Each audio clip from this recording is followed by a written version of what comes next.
Hello and welcome back to our Reflect and Rejoice series through the Psalms. We're going to be in Psalm 126 today. Hope you will enjoy as we read these verses, just 6 verses that reflect on Israel's return from captivity in Babylon. When the Lord brought back the captives to Zion, we were like men who dreamed. Our mouths were filled with laughter, our tongues with songs of joy.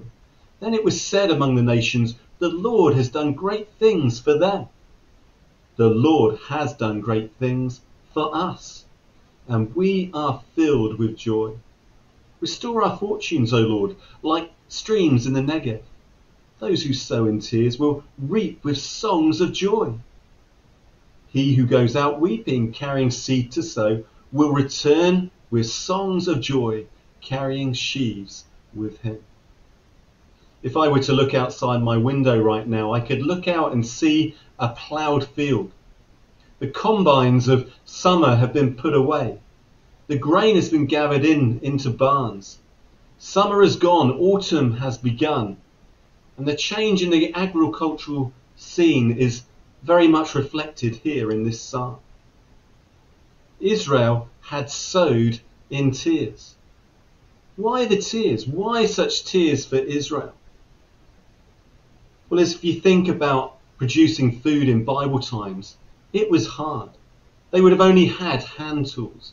They would have been scraping away at the dry, dusty earth. There would have been no tractors, no seed drills, none of the modern equipment that we would have today. No, it would have been hard graft, difficult to produce food. And yet they would have carried on in the fields, but these fields would not have been their own. Israel was in captivity. Everything that they were producing was being produced for the Babylonians, their masters. They were their slaves. The food that they would have been producing would have gone into the bellies of the families of Babylonians, not the Israelites. Hard, back-breaking manual work.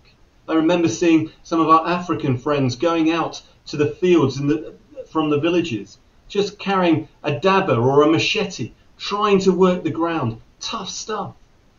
And it was hard enough that they were doing that for themselves, but to do it for another, to do it as slaves for a master, how hard must have that been? And with all of that, there was that longing for home. They longed to be back in the land, to be restored back to Israel. They were refugees. They were captive, they were slaves, and so there was tears in the sowing. And so as I think about that and ourselves, we too are far from home, aren't we? And we too have seed to sow. And we too will find that there will be times of tears in the sowing. You know, when we look at the New Testament, it talks about sowing seed there, doesn't it? The seed of the gospel. As we go out, as we speak to our friends, as we talk to others about Jesus Christ, that is sowing seed. And that is not always easy, is it? We all know that we will find opposition as we go out there.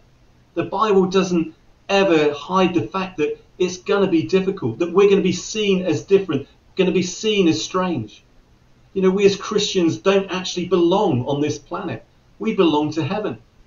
Peter tells us that we're aliens, we're strangers, we just do not belong to this world.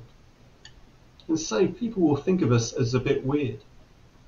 And we will find that there's opposition. We know that in many countries there's even persecution, where people are even killed for their faith. And so there is tears in the sowing. But we also see in this psalm there is joy in the reaping. Israel had returned with songs of joy, freedom. They were able to live a life that it was free from bondage. They could worship. They were released from captivity, and they were home. The struggle for Israel was over. You know, for all of us, this time of hardship, this time of difficulty, and it's particularly hard, I think, during this COVID-19 time, this too will be over. We will one day be home. We know that all of this is just temporary. and we as Christians will find ourselves at home in heaven. You know, I think of that great time when there will be a rich harvest.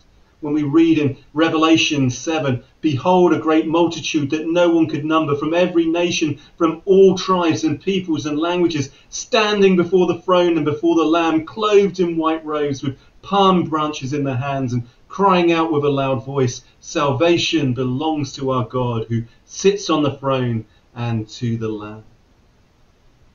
That's going to happen. We will be home. There will be great rejoicing.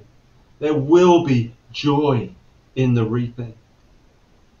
You know, we often sing at this time of year, don't we?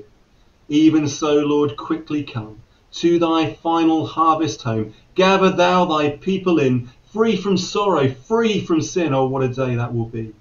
There forever purified, in the presence to abide. Come with all thine angels, come. Raise the glorious harvest home. I'm looking forward to that day when all this hardship is over. Meanwhile, let's sow that seed.